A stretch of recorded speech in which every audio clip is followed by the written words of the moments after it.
Late one stormy night, Sarah was closing up her small convenience store. The wind howled outside and rain lashed against the windows. She was just about to flip the closed sign when the bell above the door jingled. A man stepped in, soaked to the bone and shivering. "Sorry, we're closing," she said, glancing at the clock.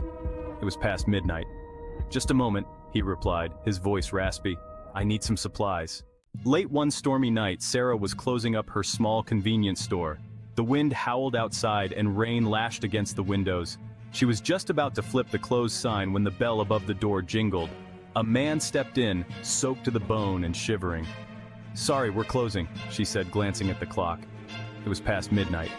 "Just a moment," he replied, his voice raspy. "I need some supplies." Reluctantly, Sarah let him in. He wandered the aisles, picking up odd items, a pack of batteries, a flashlight, and a can of soup. Something about him made her uneasy.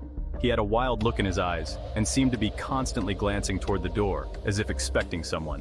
As Sarah rang him up, the lights flickered. The man looked at her, a hint of panic in his eyes. "Are you alone?" he asked, his voice urgent.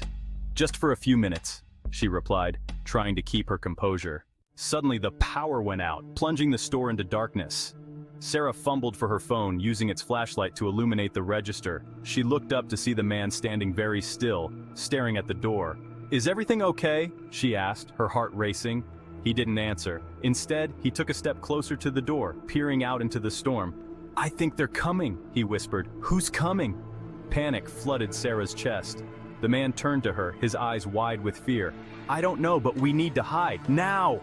Before she could respond, the door burst open and the wind howled inside, rattling the shelves. In the chaos, Sarah saw shadows moving outside, dark figures lurking in the rain. "Quick!" the man shouted, pulling her behind the counter. "They can't see us!" They crouched in silence, listening to the pounding rain and the eerie sound of footsteps approaching the store.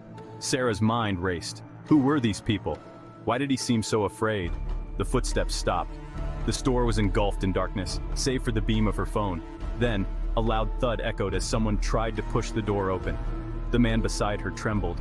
"Please don't let them in," he whispered, his breath quickening. Sarah felt a surge of fear. "What do they want?" "Me," he replied, his voice barely a whisper. "I'm not safe. They'll take me." Suddenly the door burst open again, and two shadowy figures stepped inside, silhouetted against the storm. "We know you're in here," one of them shouted, their voice dripping with malice. In a panic, Sarah grabbed her phone and turned to the man. "We need to run!" But before they could move, the figures lunged forward, their eyes glinting with hunger. Sarah's heart raced as the man suddenly stood up, facing them. "No! You can't take me!" he yelled, pushing her back behind the counter. In an instant, the figures grabbed him, dragging him toward the door. Sarah screamed, reaching out, but he was pulled away into the night.